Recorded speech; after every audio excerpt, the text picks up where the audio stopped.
Hey, what's up guys? I'm Andrew with the Ultimate Landscape Academy. In today's video, I'm going to be talking to you about budget and how we get comfortable talking to our customers about budget so that we avoid price objections later on. So like I said, today we're talking about budget.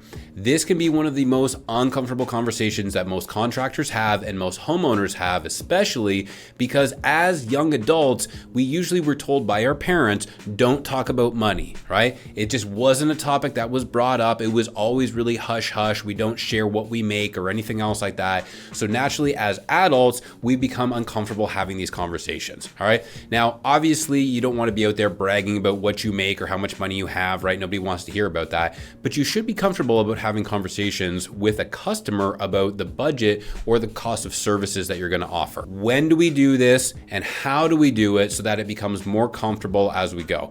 Well, first things first, I'm going to tell you right now, it is going to feel uncomfortable the first time you have this conversation.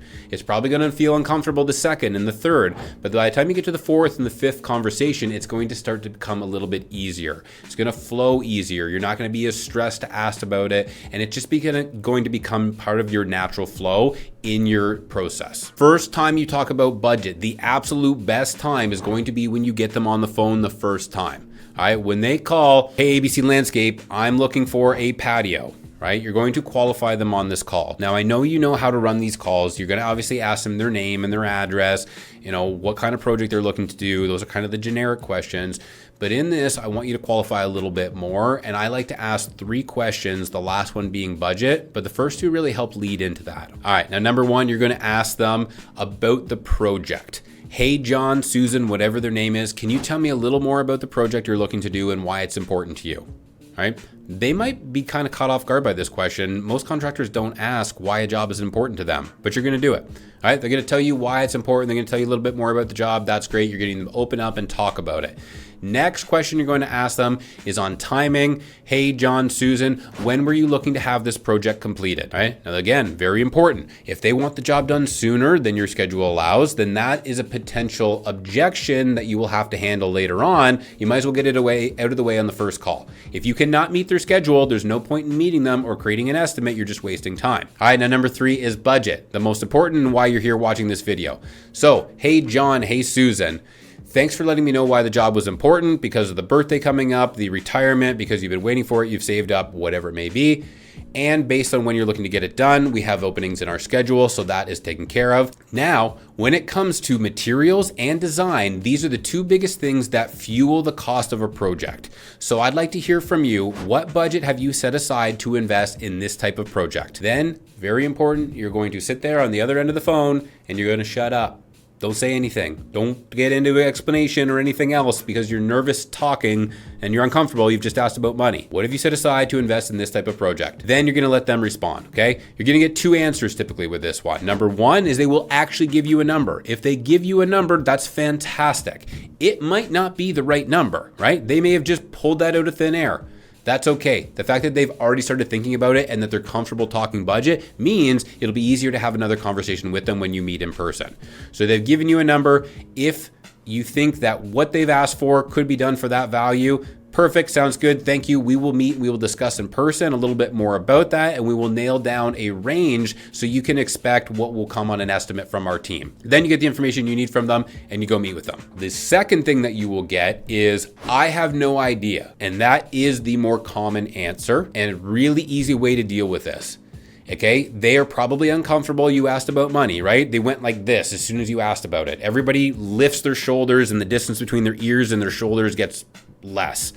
They said meet with customers and I'm like, why don't we lower them shoulders back down? Like, chill, we're just talking budget here. Then you're going to say, John, Susan, that's totally understandable. Like, you don't actually install pavers for a living, right? You don't know how to do patios, right? And then you're going to get this awkward like laugh on the other end of the phone. It's just lightening the mood a little bit. That's not a problem. When we meet, I want to agree that we can talk a little bit more about what is involved in a project of this nature and come up with a price range then. Does that sound fair? They are then going to agree with you. Okay, that's the only other answer. If they say, no, actually, I don't want to talk about price, then say, thanks, have a nice day, because we designed to a budget. And if we don't have a budget, we can't create an estimate for you. And just hang up the phone. They're just looking for the price tag out there. It's not going to be you, unless that's what you offer, and then fine, go meet with them. But they're going to just nickel and dime you every step along the way. So if they won't give you a number, off you go. They won't agree to talk about a number, let them go. You don't need to waste your time. But they will agree most of the time, say yes, sounds good, okay?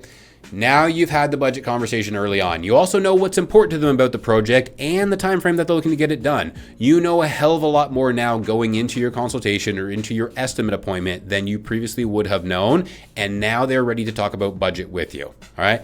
This is the best way to get the ball rolling when it comes to talking about budget with customers. Okay, so now you know how to get the conversation started with budget and with customers. This will be the most natural way on the call when you guys aren't face to face. But like I said, you will have to agree on that call to talk about budget.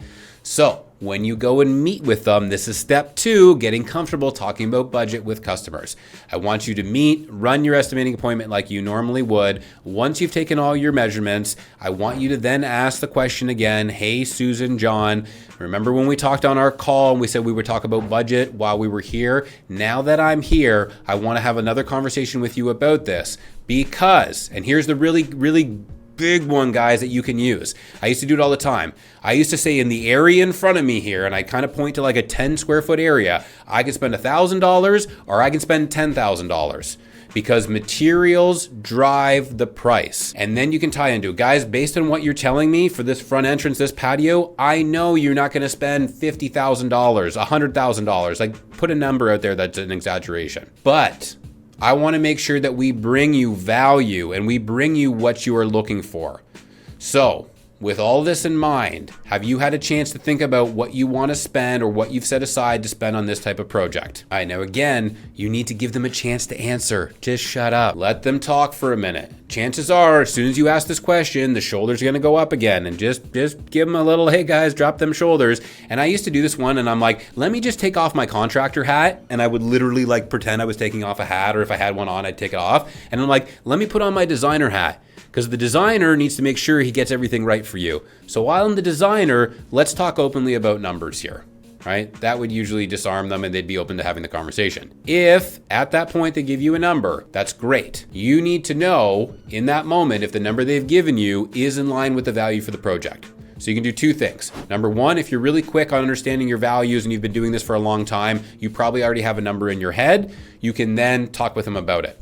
If you are not, then what I recommend that you do is once you've gone over everything with the customer, you ask them to go inside while you take measurements, all right? Or just say, hey, listen, we've done everything we need to do here. Why don't you guys grab a seat, relax. I'm gonna take some measurements and then we can talk about budget afterwards. You probably have a ballpark square foot price. I know you're not gonna use that later on, but it's okay to have one to come up with some values, right? Try and create a price range so that when you do talk with them, you have a number in mind.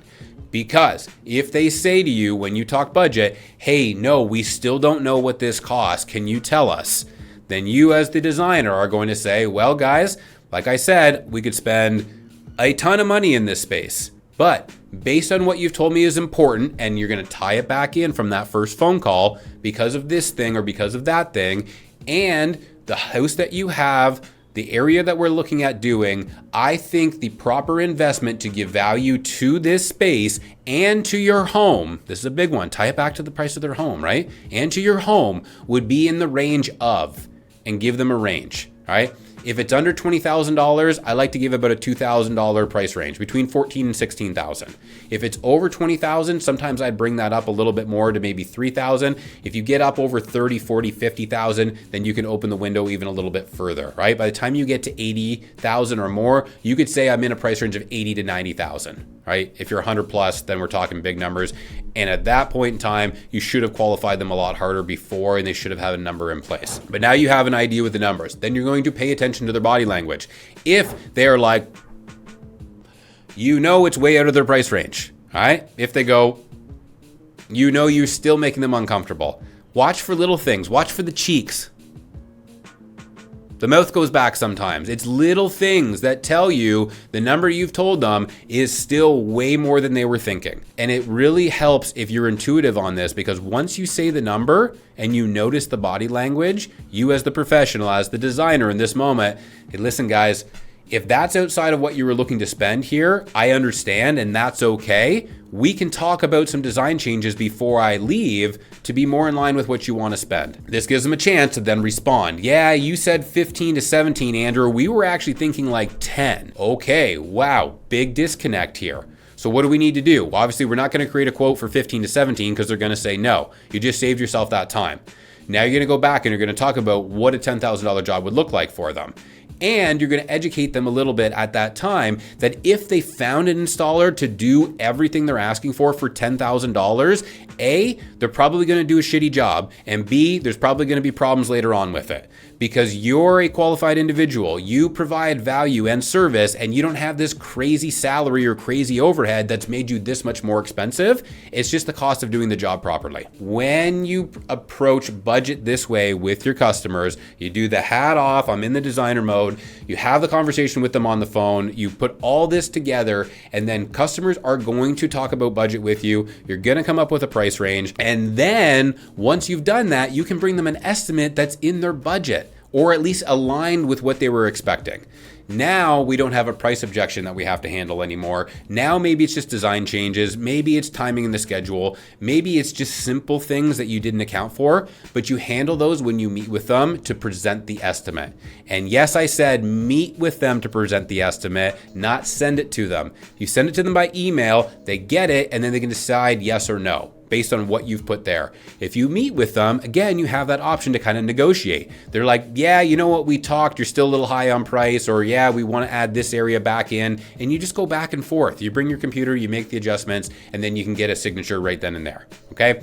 This is how you talk about budget with your customers early on. This is how it's going to become more comfortable for you to do it. And as time goes on, it's going to be more comfortable for you. As it becomes more comfortable for you, the homeowner will see that and they will be more comfortable as well. All right, now use this when you have your next first call with a potential customer and tie it in when you meet with them on the estimating appointment. And I guarantee you it's going to be easier to talk about budget and you're going to get less price objections. Now, if you're looking to grow your landscape business in 2025, you want more tips on how to talk about budget, how to get more clients and everything else, then subscribe to the channel and hit the bell. Make sure that you're updated every time we release a new video. I look forward to seeing you with more content to come.